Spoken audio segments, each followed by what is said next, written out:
Bienvenue sur Horizon News, votre source d'actualité africaine. Vous informez vite, bien et sans détour. Ce soir, exclusivité explosive. Le président Patrice Talon brise le silence au palais de la Marina et accuse sans filtre son prédécesseur, Boni Yayi, d'avoir saboté les réformes, bloqué les élections de 2019 et pourri le climat politique béninois. Des révélations chocs sur les coulisses préélectorales, les exclusions, les refus de consensus et l'avenir de 2026. Restez jusqu'à la fin. Vous ne verrez plus le Bénin de la même façon. Abonnez-vous à Horizon News, aimez et partagez pour ne rien rater des prochaines bombes. Bonsoir à toutes et à tous et bienvenue dans cet entretien exceptionnel avec le président Patrice Talon qui prend aujourd'hui la parole au cœur de ce qui ressemble à une tambouille préélectorale. Monsieur le Président, bonsoir. Bonsoir. Merci de nous recevoir ici dans l'un de vos bureaux du Palais de la Marina. Monsieur le Président, l'ambiance préélectorale, vous le savez, elle n'est pas des plus sereines, puisqu'il y a encore des partis politiques qui n'arrivent pas à satisfaire aux conditions prévues par les lois électorales. Comment appréciez-vous cette situation? Et puis, avec le recul, est-ce que la réforme du système partisan n'est pas un peu trop exigeante? Je dois vous avouer que la situation dans laquelle se trouve la dynamique électorale ne m'enchante pas du tout. Elle porte préjudice à l'image de notre pays. Mais pour autant, il n'y a pas lieu d'indexer la réforme du système partisan, encore moins le code électoral. Les infortunes qui s'observent chez les démocrates sont-elles la conséquence d'un code électoral trop contraignant ou résultent-elles d'une main cachée, en l'occurrence celle du président Talon? Comme je suis devenu le souffre-douleur du président Boni Yayi et le bouc émissaire idéal pour tout ce qui ne va pas chez les démocrates, que puis-je dire pour ne pas être condamné? Je suis le coupable idéal. Mais avant d'aller à l'échafaud, je vais vous dire à vous toute la vérité. Tout ce que j'essaye de couvrir depuis fort longtemps en raison de ma charge et de la réserve que cela m'impose.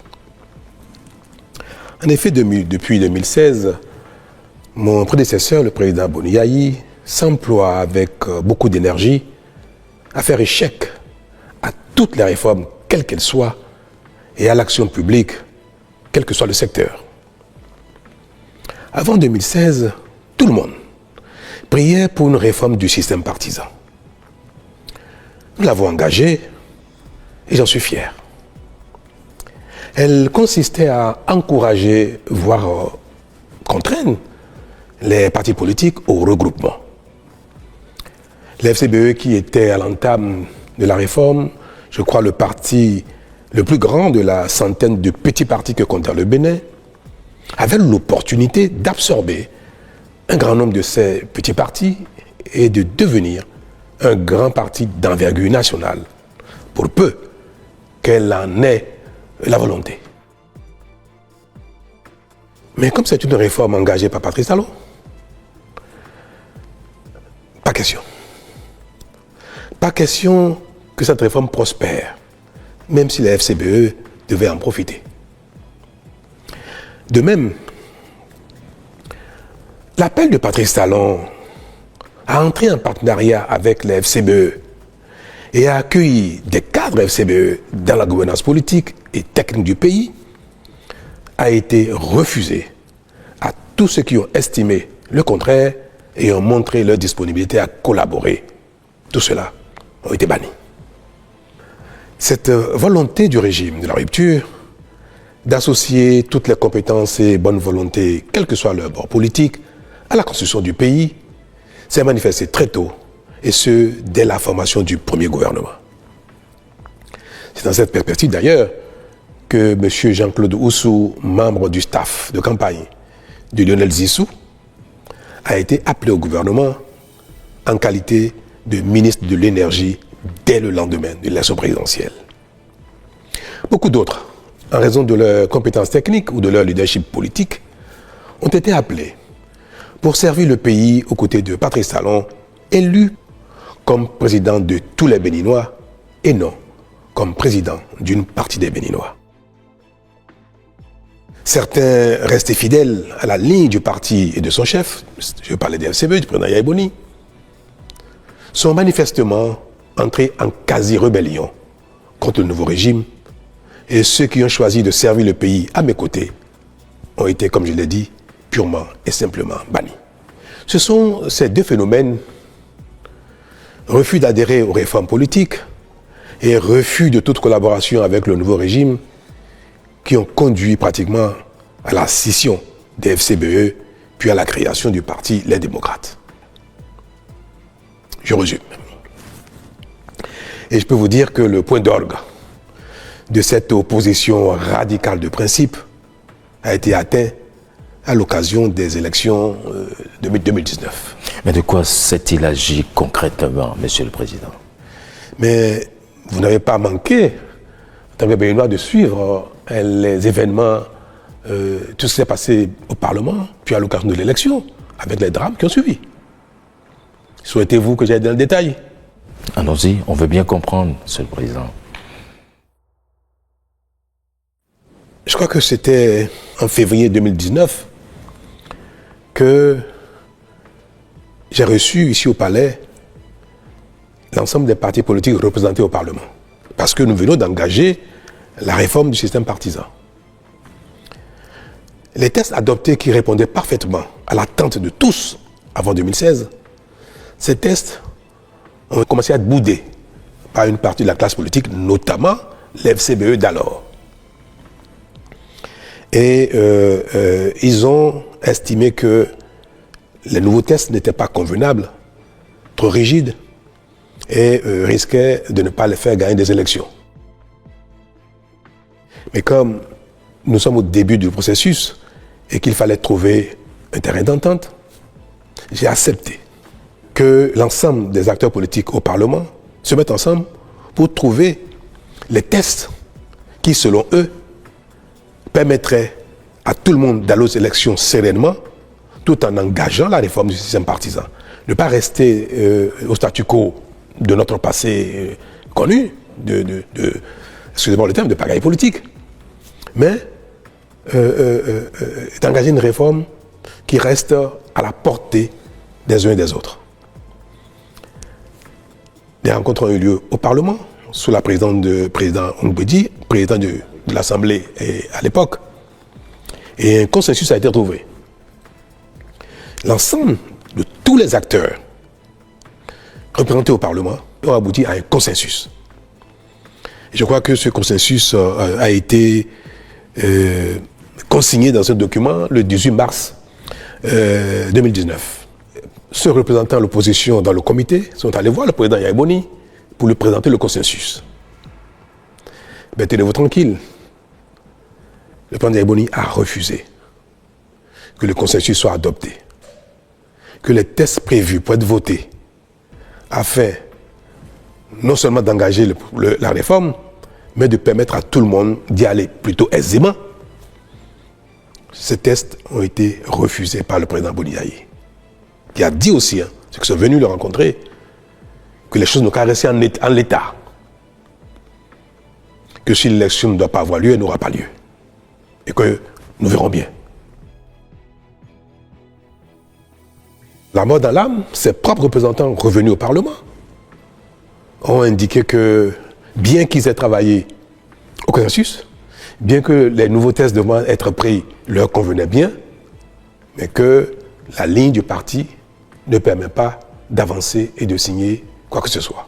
Et encore moins de voter de nouveaux tests, puisqu'il était prévu que les tests changent. Je dois préciser que, à la suite des négociations au Parlement,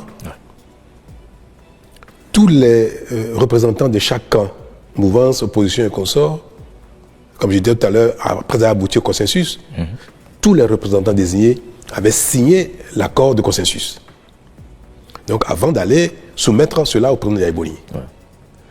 C'est parce que celui-ci a refusé qu'il n'est pas question que le consensus soit mis en œuvre, qu'ils sont donc revenus et ont dénoncé leur propre signature.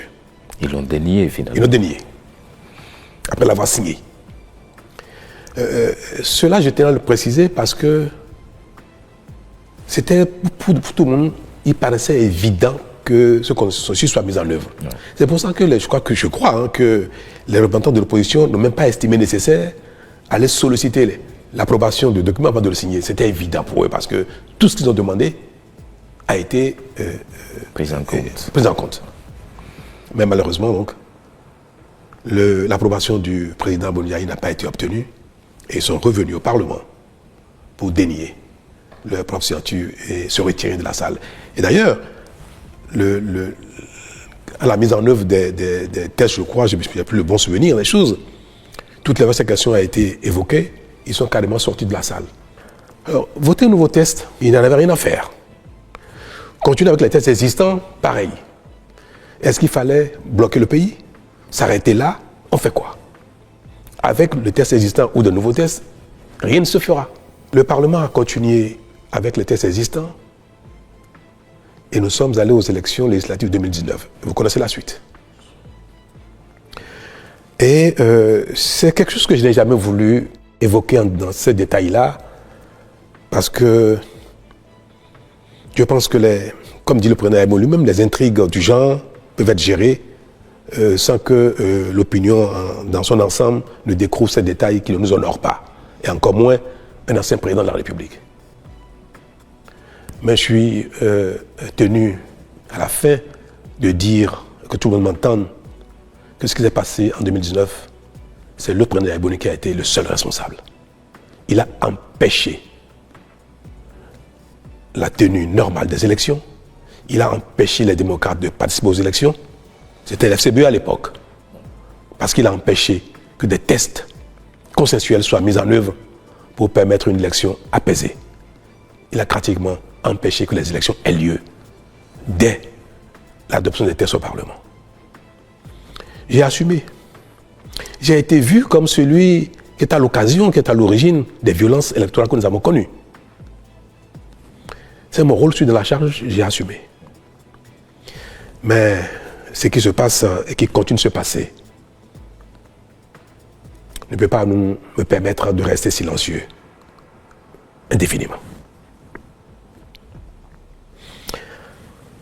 Alors, je crois qu'à la suite de cet événement, nous avons eu droit à l'installation de ce Parlement qualifié de monocolore, la 8e législature. La 8e, oui. Donc, qui s'est installé sans la FCBE et qui a été qualifié de monocolore. Mais devrions-nous arrêter toutes les réformes en raison de cette situation? De l'opposition du président Boni Yayi, de faire partie du pays normal, ou bien fallait-il continuer à construire le pays en faisant les réformes, en espérant que la foi dont le président Boni Yayi se réclame finirait par l'assouplir. Nous prions tous et nous espérons chaque fois que le ciel nous accorde de faire de bonnes œuvres, de calmer nos pulsions, nos colères, pour qu'autour de nous, la vie soit confortable pour les uns et les autres. Et moi, j'ai espéré que cette foi finirait par avoir raison de la position du président Boni Yayi. Mais je crois que rien n'y fit. Nous avons donc décidé de ne pas arrêter le processus de mise en œuvre des réformes et nous sommes allés donc le plus loin possible pour rester dans la dynamique de l'aboutissement à un pays doté de grands partis politiques susceptibles de représenter toutes les régions du Bénin à l'occasion de chaque élection, que ce soit législative, communale ou présidentielle.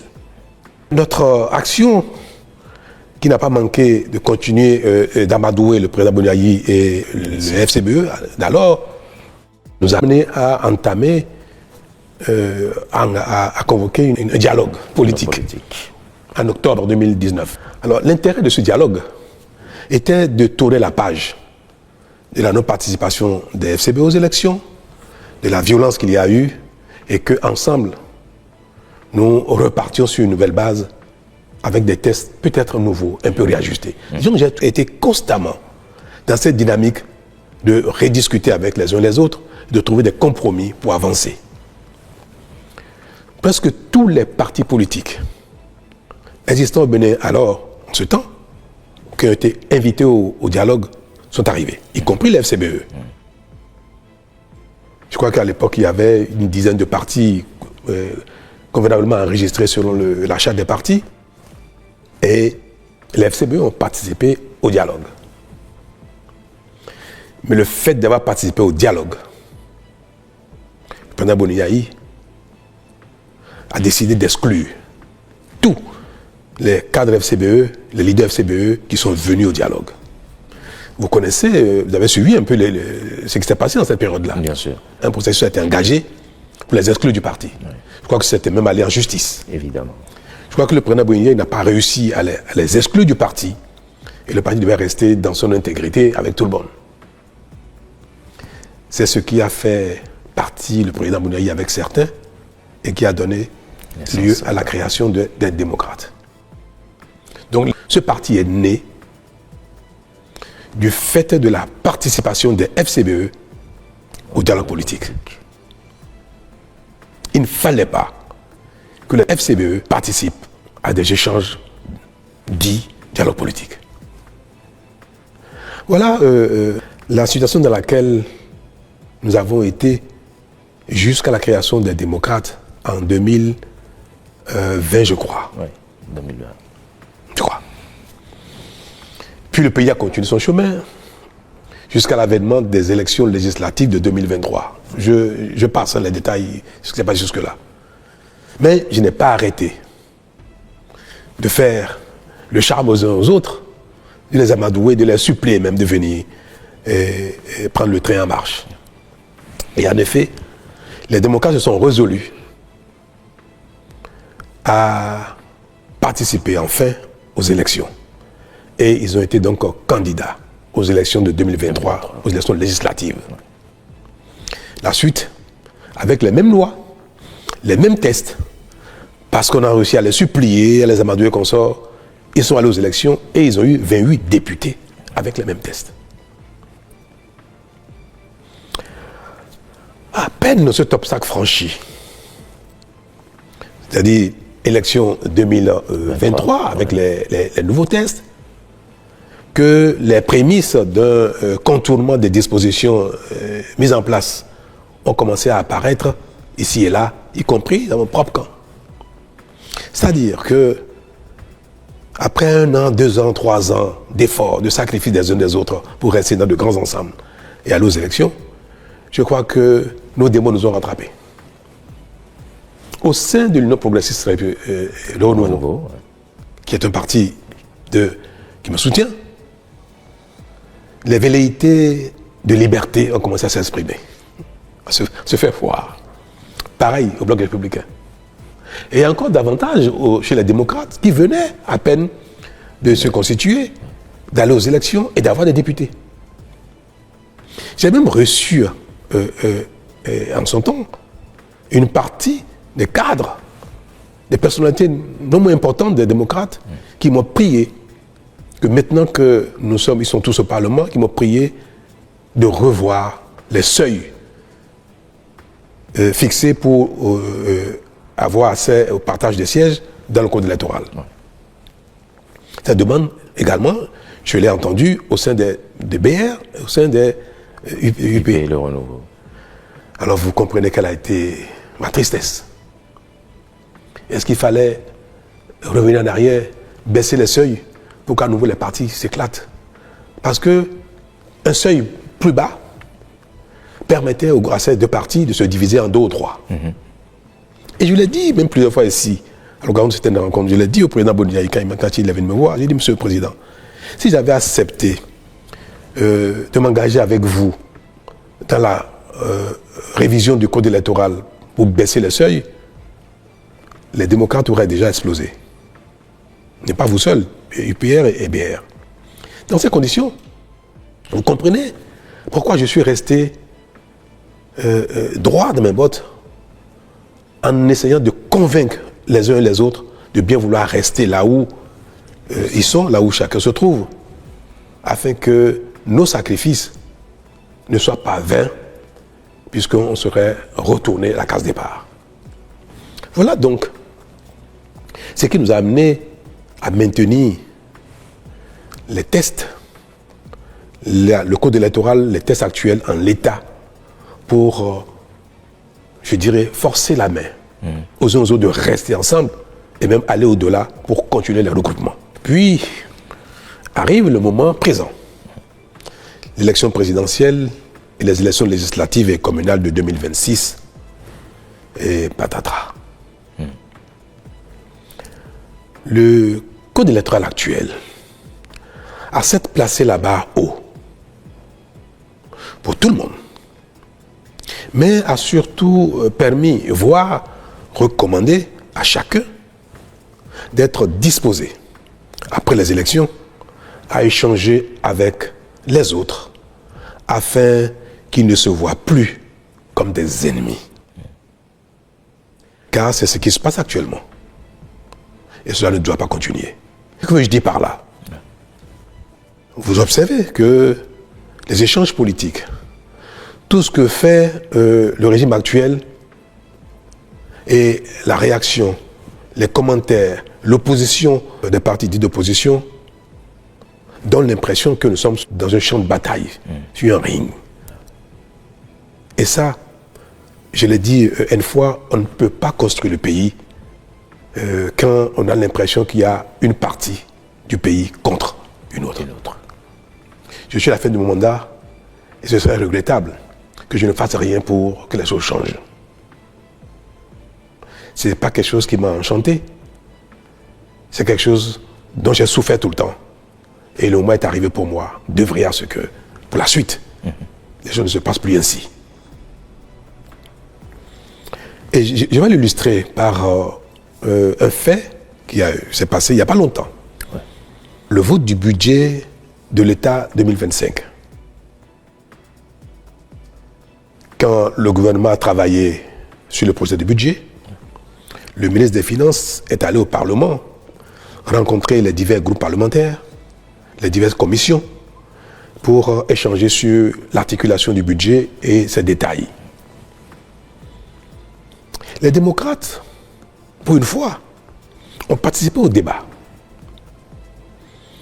et ont fait des observations pertinentes et ont suggéré des modifications et des amendements au projet de budget.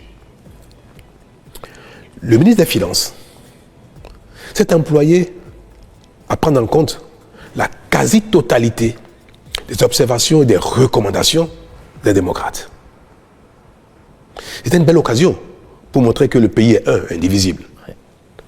Et je profite pour l'en féliciter à nouveau, mais toutes les gymnastiques possibles ont été faites pour que toutes les ovations soient prises en compte et toutes les recommandations des démocrates soient intégrées au projet de budget.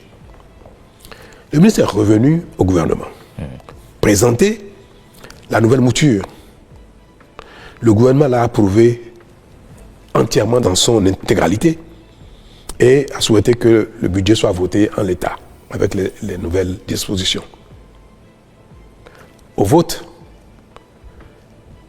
les démocrates ont fait exactement ce qu'ils ont l'habitude de faire, exactement le contraire de ce qu'ils ont souhaité. Quelques jours avant, ils ont voté contre le budget. Comment ça peut se comprendre? Et nous avons appris dans les coulisses que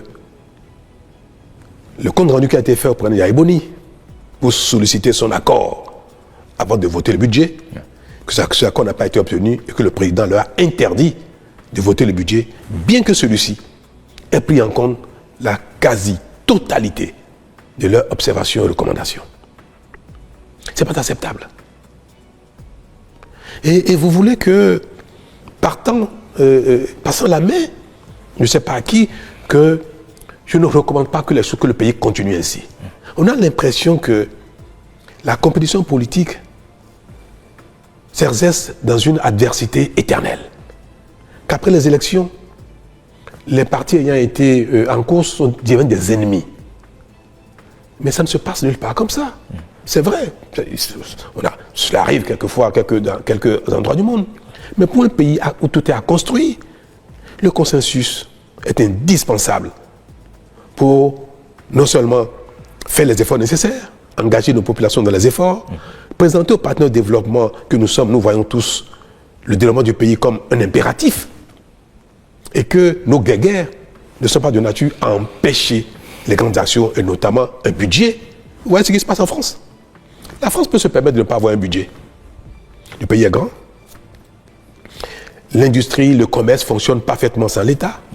Et l'État n'est pas le principal acteur économique. Au Bénin, la paralysie de l'État serait une catastrophe. Donc on ne peut pas. Pendant qu'ailleurs, les gens s'entendent, qu'ils soient de bords différents, pour travailler ensemble, pour trouver un consensus, on ne peut pas ici, même si un consensus est trouvé, dire que nous sommes des ennemis et dire qu'il faut que le pays soit bloqué, paralysé, pour peut-être qu'il y ait des élections anticipées, ou qu'il y ait des coups d'État, ou qu'il y ait je ne sais pas quoi. C'est malheureux et je prie tous les dieux pour que l'avenir du Bénin ne se conjugue plus en de tels combats politiques et autres, en de telles dynamiques de confrontation éternelle. Et c'est bien pour ça que je suis aujourd'hui favorable à ce que nos tests, le code électoral et autres, obligent les gens, certes à aller en compétition, mais à travailler après ensemble pour l'intérêt national. Et je l'ai dit aux jeunes que j'ai rencontrés il n'y a pas longtemps ici au Palais. Il dit, mais qu'est-ce qui oppose UP-BR? Qu'est-ce qui oppose UP-BR et les démocrates? Qu'est-ce qui nous oppose fondamentalement? Si ce n'est une question de feeling. Nous avons les mêmes besoins d'eau, d'électricité, de routes, d'emploi, de bonne santé, d'éducation.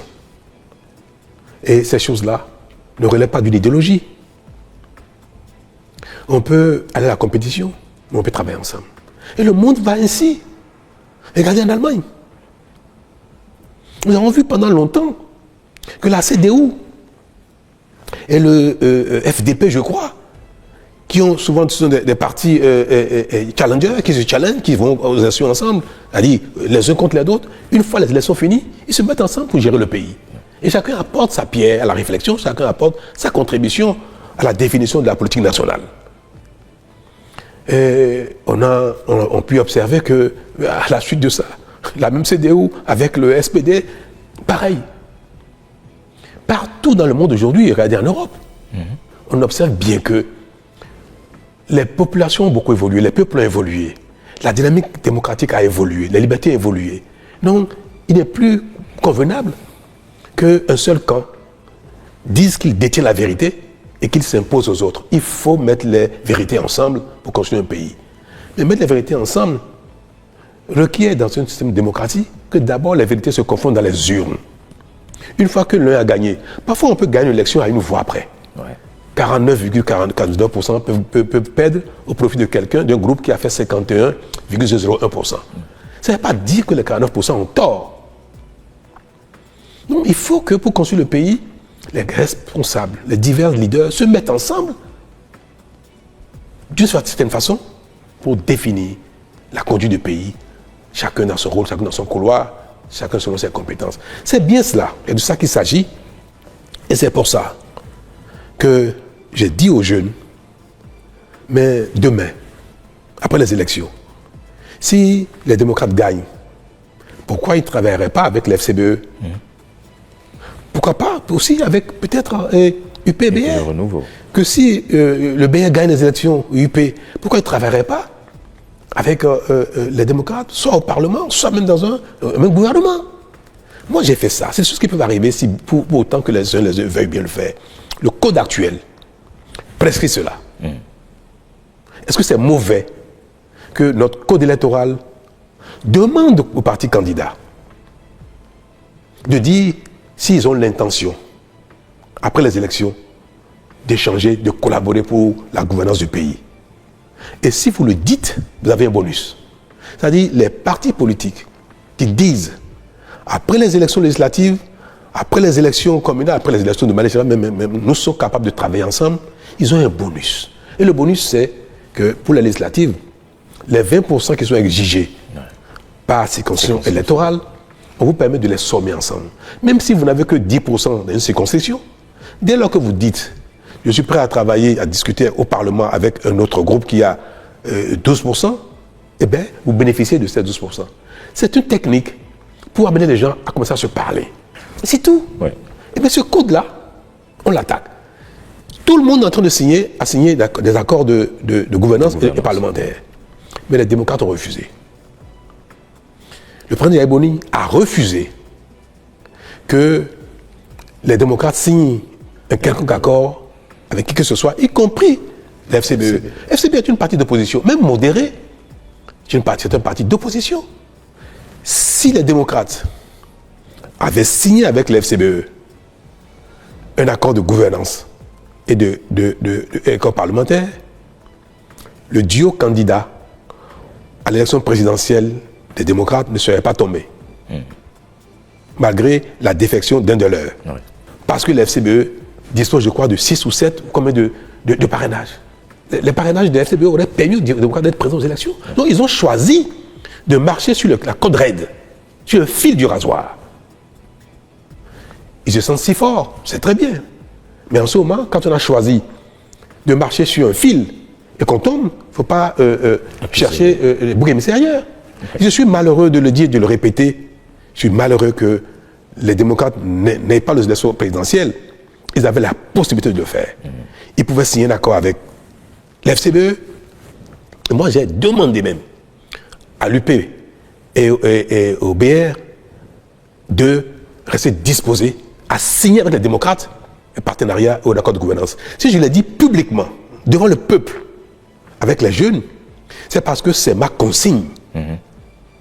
Et je l'ai dit pour que les cadres des deux partis UPBR entendent publiquement que le président de la République, qui est aujourd'hui le chef de la majorité, souhaite que UPBR puisse signer avec n'importe quel autre parti, y compris les démocrates. Je l'ai dit publiquement. Qu'est-ce qui, honnêtement, pourquoi Yaïboni ne peut pas accepter de signer un accord avec ceux-ci et dire que si vous gagnez ou si je gagne, nous pouvons travailler ensemble. Mais cette déclaration ne veut pas dire qu'ils ont l'obligation demain de nommer des ministres de partis. Non, c'est juste l'intention. À la limite, même ils peuvent ne pas le respecter plus tard. Mais ce serait bien que le peuple entende, qu'eux-mêmes se disent, travailler ensemble n'est pas un problème quand on est dans le même pays. C'est tout ce que voulait le code. Et cela leur aurait permis, cette déclaration d'intention leur aurait permis aujourd'hui d'être candidat au présidentiel. Si vous permettez, allez-y, monsieur le président. L'élection législative arrive bientôt. Ouais. Le code dit que, à défaut d'accord de gouvernance, à défaut d'accord parlementaire, ouais, chaque liste, chaque parti devra réaliser 20% de suffrages, obtenir 20% de suffrages dans chacune des 24 circonscriptions législatives. Aujourd'hui, aucun parti n'est en mesure de le faire. Peut-être que demain, ils le feront. Ni UP, ni BR, ni FCBE, ni MOEL, ni RN, même les démocrates, en tout cas, ils ne l'ont pas. Je ne sais pas s'ils y parviendront. Nous voulons y arriver là. Nous voulons y arriver. Que demain, nos partis soient d'envergure. Pour pouvoir être représentatifs partout.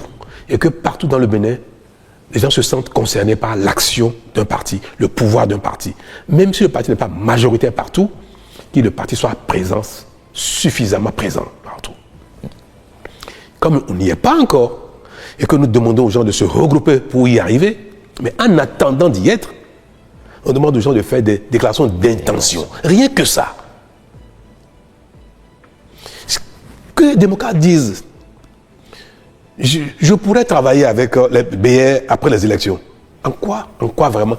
C'est noble comme intention. Oui. Ça peut les influencer demain à être un peu disponibles. Mais en quoi c'est une contrainte? Oui, et cela leur aurait permis bientôt d'aller aux élections législatives sans être soumis à la satisfaction de ces 20% exigés. Et ils pourront avoir peut-être 50%, 60% du Parlement. Peut-être qu'ils auront 80 députés sur 109, rien qu'avec cette déclaration d'intention. Moi, je fais tout pour amener les uns les autres à travailler ensemble, à ne plus être des ennemis, au moins à déclarer leur intention de non-agression. Oui, vous parlez si bien d'intention de non-agression, mais croyez-vous vraiment à la viabilité de ces alliances entre des partis qui aujourd'hui sont d'obédience différentes? Mais vous voyez bien que les obédiences ne sont pas forcément liées à des idéologies de gouvernance politique.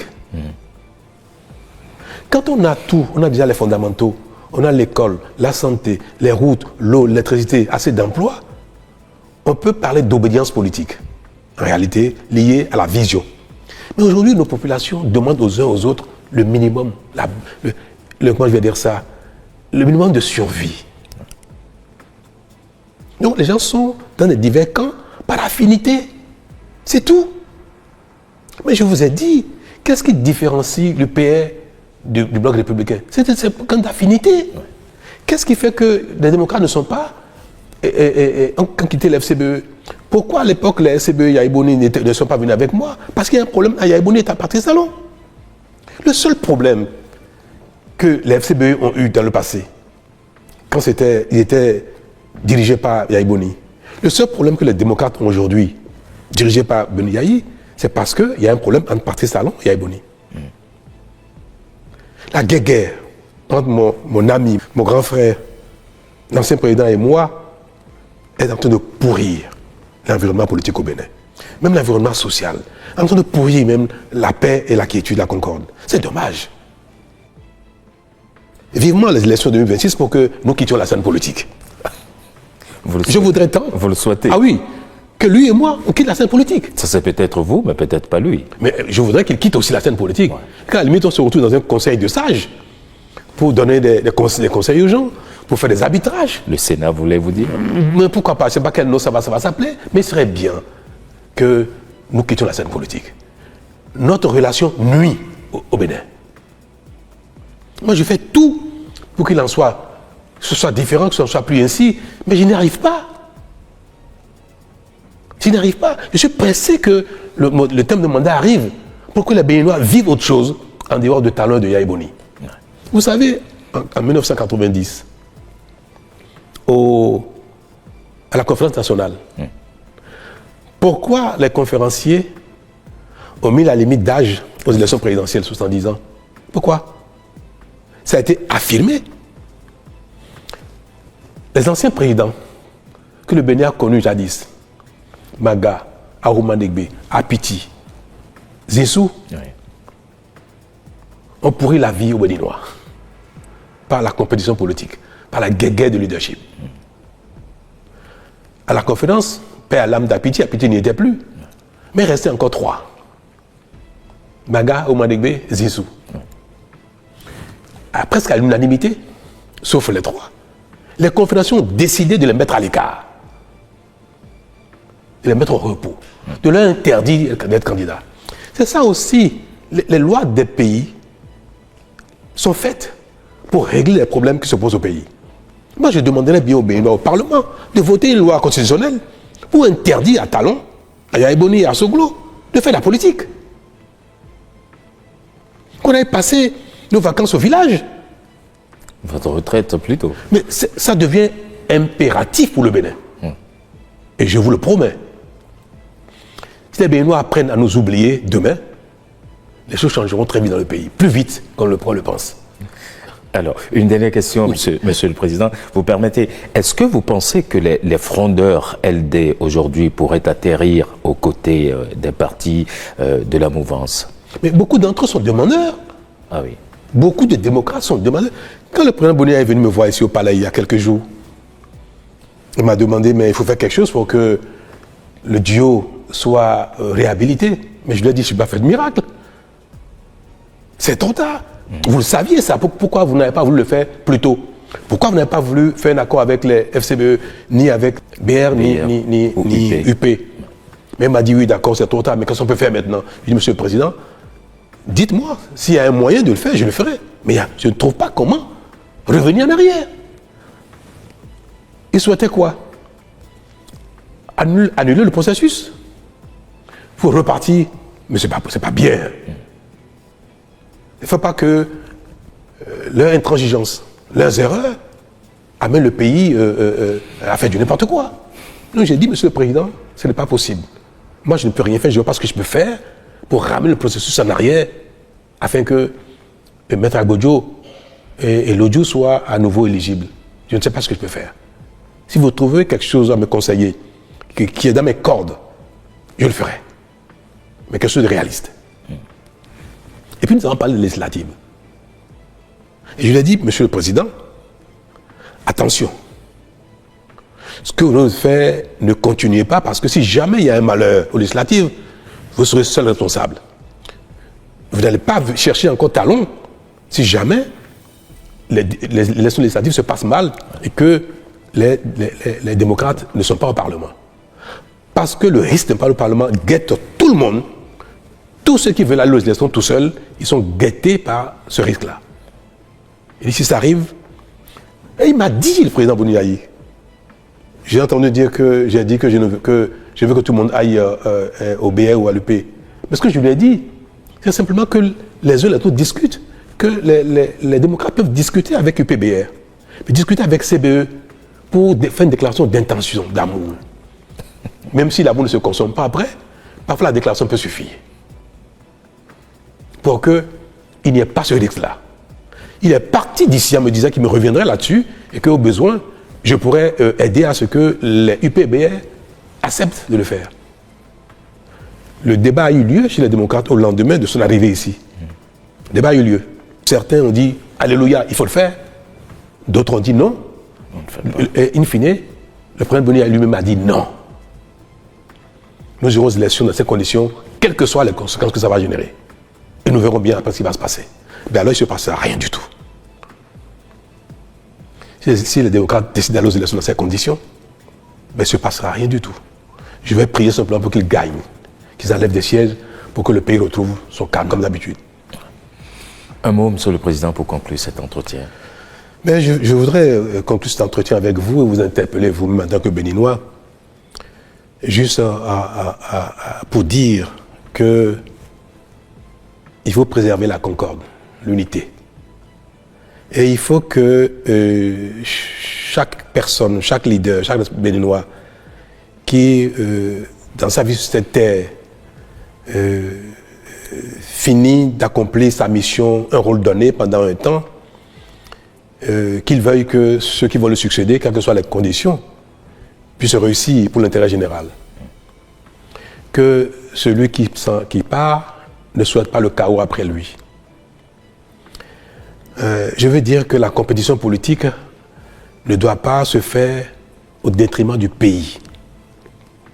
Malgré nos déceptions, malgré nos divergences, il ne faut pas que nous soyons ennemis au point de compromettre l'intérêt général. Moi, j'en ai donné le signal.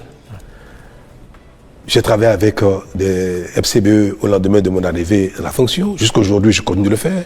L'ancien Premier ministre Zinsou, qui a été mon challenger aux élections de 2016. Aujourd'hui, il travaille avec le Bénin, il travaille pour le Bénin. Il fait des choses extraordinaires. Moi, je suis admiratif de ce qu'il fait. Il nous accompagne beaucoup, il nous aide beaucoup. Il aime son pays. Moi, j'ai pu, en 2016, même mal juger sa capacité à se donner pour le Bénin. Et j'observe, il n'est pas président, mais il fait des choses extraordinaires pour le Bénin. Et ça, vous voyez, s'il avait suivi Yaïboni, il nous aurait privés de ses compétences. Il nous aurait privés de tout ce qui nous apporte dans le succès de notre action. C'est ce que je voudrais que chacun fasse. Qu'on soit d'un bord ou de l'autre. Quand c'est le pays, on peut servir le Bénin. On peut ne pas être d'accord avec talent, Patrice. On peut ne pas être d'accord avec la rupture. Mais il ne faut pas saboter le Bénin. Il y a un monsieur qui fait des posts sur les réseaux sociaux, qui est un poulain du président Yaïboni, un projet démocrate. Un protégé, un poulain, je sais de quoi je parle, de Yaïboni, qui raconte sur les réseaux sociaux que nul ne doit aller investir au Bénin. N'allez pas au Bénin, vous serez escroqué, vous serez broyé, vous serez mis en prison. Les Béninois sont des voleurs, ils vont vous voler, ils vont vous escroquer. L'État même du Bénin va vous escroquer aussi, vous serez broyé. C'est un Béninois. qui est un des sympathisants démocrates, un proche du président Yahya Boni, qui dit de pareilles choses sur les réseaux sociaux. Mais j'aurais voulu dire au président, mais dites-lui d'arrêter, c'est pas bien, parce qu'il ne porte pas préjudice à Talon, c'est le Bénin. Il dit aux gens de ne pas venir au Bénin, n'allez jamais au Bénin. Alors, quand je vais partir, il dira quoi? Ah bon, le diable est parti, maintenant vous pouvez aller au Bénin. Mais il aura impacté négativement le Bénin. Il n'impacte le Bénin négativement. Quand le président est venu me voir il y a quelques jours, permettez que j'aille, de conclure. Il y a des web activistes qui sont dans la même dynamique, qui seraient en détention aujourd'hui. Par exemple, Ben Yayi m'a prié de faire quelque chose pour les libérer. Je dis, mais je fais quoi, monsieur le président? C'est la justice je ne commande pas la justice en cette matière. Il me dit, non, faites quelque chose parce que quand ils vont sortir, ils ne recommenceront plus. Je dis, ah bon, président, vous pouvez en jurer? Il m'a dit oui. Et c'est alors que je lui ai dit, ah bon, donc vous êtes commanditaire. C'est pas bien. C'est pas bien. Donc, je veux donner un mot de fin pour exhorter les uns les autres, exhorter les démocrates à être disposés à tout, disposés à ouvrir. Et je veux interpeller surtout ceux que j'ai vus démissionner des démocrates. C'est malheureux qu'ils aient démissionné. C'est dommage. Mais j'ai entendu qu'ils ont un idéal et qu'ils ne veulent plus continuer à prêcher dans le désert. Et ça, moi, ça m'a touché. Et j'ai ici un message pour eux. C'est que si leur idéal ne peut pas prospérer dans le groupe politique actuel et qu'ils sortent de ce groupe-là, il ne faut pas que leur idéal meure. Il faut qu'ils continuent de le promouvoir. Mais le meilleur moyen de promouvoir un idéal politique, c'est d'être acteur politique. Et c'est pour ça que, sans état d'âme, je vais inviter le ministre d'État Wadaï, candidat aux élections présidentielles. Je vais inviter l'Union progressiste de renouveau. Je vais inviter le Bloc républicain, Moël Bénin, RN, pour les rencontrer, discuter avec eux et leur permettre même de s'exprimer leur idéal dans un cercle plus large. Parce que ce que je prône depuis, c'est d'ouvrir le champ des discussions politiques, d'ouvrir les cercles de rassemblement politique. Et il ne faut pas les laisser en rade, parce qu'ils n'ont pas trouvé bonheur là où ils sont. Mais ils sont des acteurs politiques, ils continuent de vouloir défendre un idéal, il ne faut pas les laisser en rade. Je serai heureux de les voir, discuter avec. Et je voudrais également que d'autres démocrates qui sont encore dans le parti influencent le président Boni Yayi, influencent les faucons du parti pour qu'ils ouvrent des discussions avec les FCBE, avec BA, avec UP, pour que les compétitions électorales ne fassent pas de nous des ennemis. Et ça, telle est ma prière. Et je vais, demain ces jours-ci, agir pour ça. Je veux le ministre Wadaï, je lui dirai qu'il doit le faire. Je veux le président Djogbenou, Biochane, Ayadji et Mme Prudencio, je vais leur dire qu'il faut aller parler avec ceux qui ne pas trouver leur bonheur et qui sont sortis pour que le Bénin continue de rassembler ses fils qui ont de la vocation politique pour travailler ensemble pour le Bénin. C'est la fin de cet entretien choc sur Horizon News. Vous informez vite, bien et sans détour. Patrice Talon appelle à l'unité nationale, exhorte Boni Yayi et lui-même à quitter la scène en 2026 pour apaiser le Béninais brise le cycle des rancœurs préélectorales. Un plaidoyer fort pour des alliances post-vote et un consensus au service du peuple. Et vous, pensez-vous que Talon et Yayi doivent vraiment raccrocher pour sauver la démocratie béninoise? Dites-le en commentaire. Abonnez-vous à Horizon News. Aimez et partagez pour rester au cœur de l'actualité africaine brûlante. À très vite!